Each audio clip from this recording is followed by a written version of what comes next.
Vou. Aí você falou, a liga foi formalizada o ano passado, mas ela já existia aquelas conversas. Quais as vantagens da liga? E você acha que a cidade está. E qual a vantagem da cidade começar a se tornar uma referência nesse setor?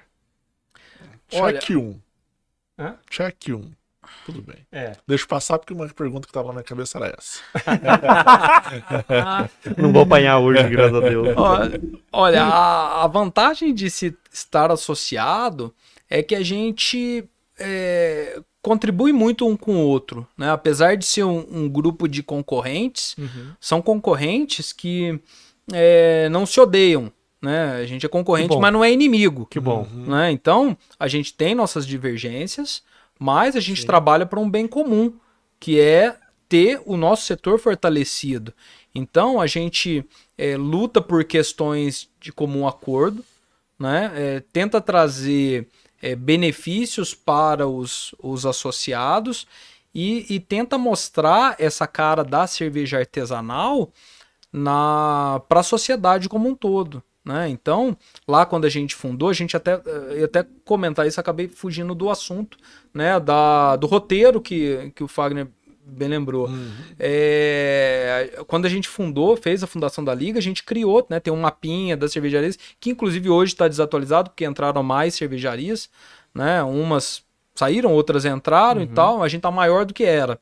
Então, nesse sentido, a gente tem essa rota que a gente criou justamente para tentar favorecer o turismo. Então, no mapinha, o turista chega e fala, poxa, eu vou nessa cervejaria aqui. A hora que ele vai na cervejaria lá, ele ganha um carimbinho. Né? Ah, vou nessa outra. Né? Aí ele vai montando lá como se fosse um passaporte, que é, inclusive, o formato do álbum, né? Tipo se olhar ele, é tipo uma mala de viagem. Sim. Mas a ideia dele é... Ele perde o passaporte, né? Se fizer tudo num dia só. Se for num dia só. O ideal é que ele faça pelo menos umas 3 por dia, algo assim, né? Fazer todos no mesmo dia, ele não vai conseguir fazer, não vai ter um aproveitamento legal. Basicamente, ele vai igual aquelas viagens que o pessoal costuma ir, vou pra Europa fazer uma viagem de 10 dias e conhecer 25 países. Cara, você vai ficar ali, o quê? Ó, país, ali, você passou pelo aeroporto e contou como um. É. Né? Não faz sentido, né? Então, nas cervejarias a gente fala que é a mesma coisa. Vai, pelo menos, pra você ficar umas 2 horinhas em cada um, 3 horinhas em cada uma, pra você conhecer a cervejaria de fato, fazer um tour pela fábrica, fazer degustação sem pressa, pedir um prato bacana, harmonizar com as cervejas, mesmo porque se for nas 12 cervejarias, por exemplo, e tomar cerveja das 12 e pelo menos 2 copos de cada, na última você vai estar... E não mais pega umas ripas. Você não vai estar bem. Na última, Jesus vira Genésio. Na UPA, né? Aí pega umas ripas na junto, UPA ainda tá bom. Nossa, uma vez eu bebi uma Triple IPA, rapaz. Tem umas fortes. Tem umas cervejas fortíssimas.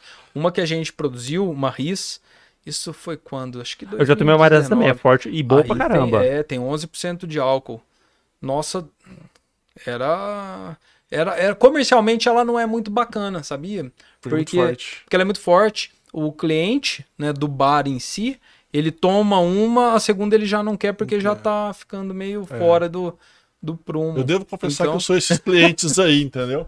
Eu gosto de ficar mais nas pilsens e tal. Então ela comercialmente, apesar de ser uma cerveja muito legal, ela comercialmente, o próprio dono do bar, ele fala, não, essa cerveja... O meu cliente toma cerveja e quer ir embora. Eu quero que ele fique aqui. Ele nem come. Nem come, não dá tempo. Eu quero que ele fique aqui e tome 10 cervejas, não uma. Então, comercialmente, ela não é muito bacana por conta desse ponto.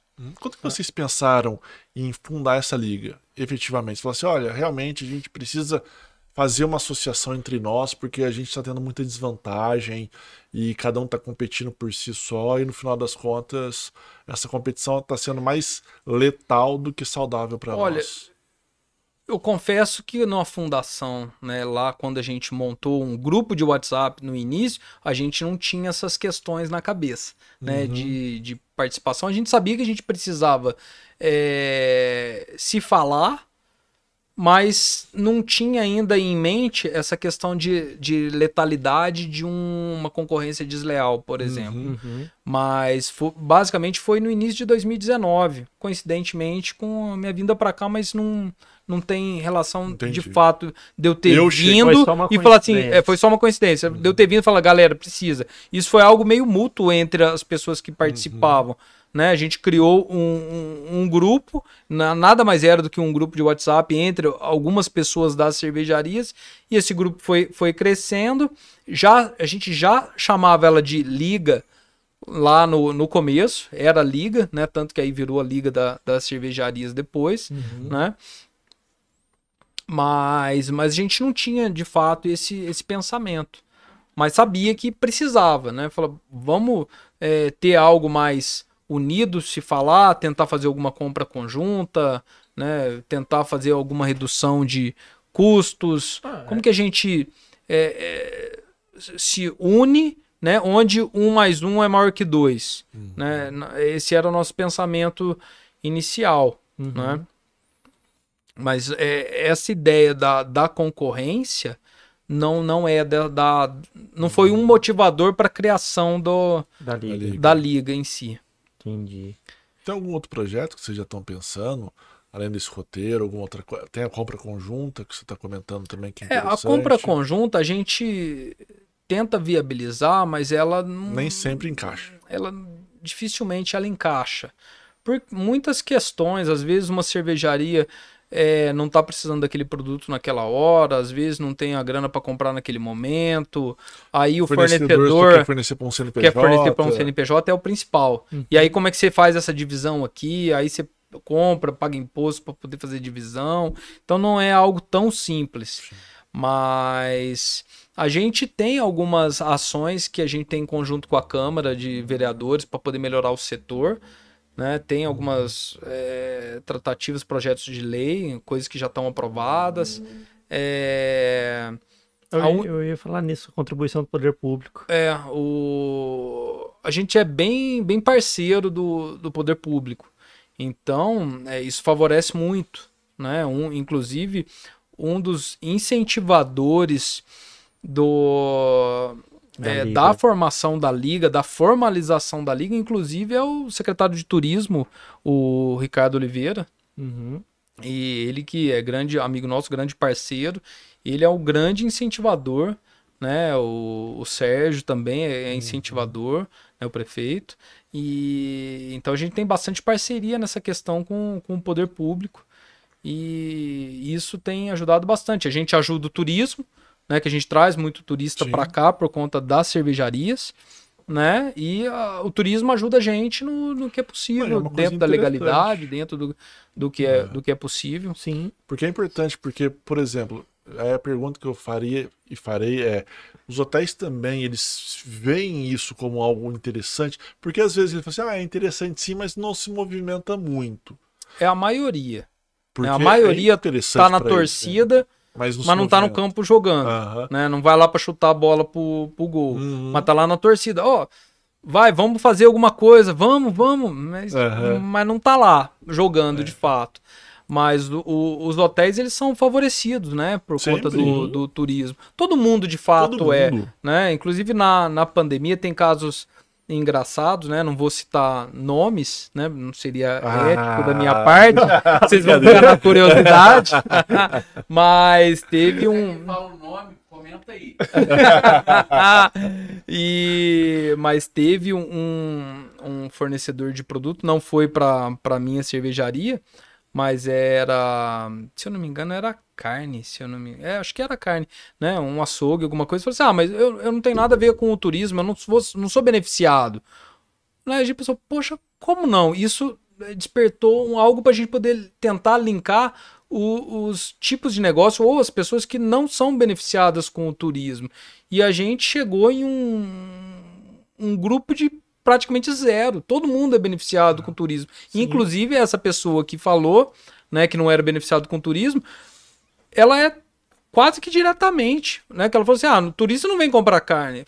Mas aí é uma visão muito pequena. Porque esse turista vai num restaurante que vai comer um prato que o cara comprou da onde? Do seu açougue. Então, tá Ele é o lá fornecedor a relação. indireto. O funcionário que trabalha no hotel recebe dinheiro do turismo, vai aonde? Isso, ele vai aonde? Se não tiver turismo, você vai ter um desemprego enorme. Né? A indústria do turismo, ela emprega muita gente e muitas vezes esses empregos, eles não são vistos como empregos gerados por conta do turismo, na maioria das vezes. Mas o turismo é um dos maiores empregadores da nossa cidade. Né? Você tem, porque quando fala assim, o que o turismo emprega? O pessoal só faz a relação com os hotéis. Mas não é, né? As cervejarias, por exemplo, né? Falando daqui, as cervejarias são beneficiadas, os hotéis, as lojas de produtos artesanais, né? Artísticos, cinema, tudo é beneficiado. Por exemplo, é só de ter a rota da cervejaria, a pessoa já sai conhecendo a cidade e fala, depois eu posso voltar aqui. Exato, né? Pega um táxi e fala, poxa, um turista chega, pega um táxi e fala, vou na cervejaria. É aconselhável fazer a rota através de táxi ou Uber. Exatamente, sim. Né? Então, se o pessoal que estiver nos assistindo quiser citar um setor que não seja beneficiado pelo turismo, acho que é um desafio bacana, porque a gente não conseguiu chegar em uma empresa que não é... que fala assim, não, especificamente essa aqui não é beneficiada pelo turismo. Com certeza deve ter uma.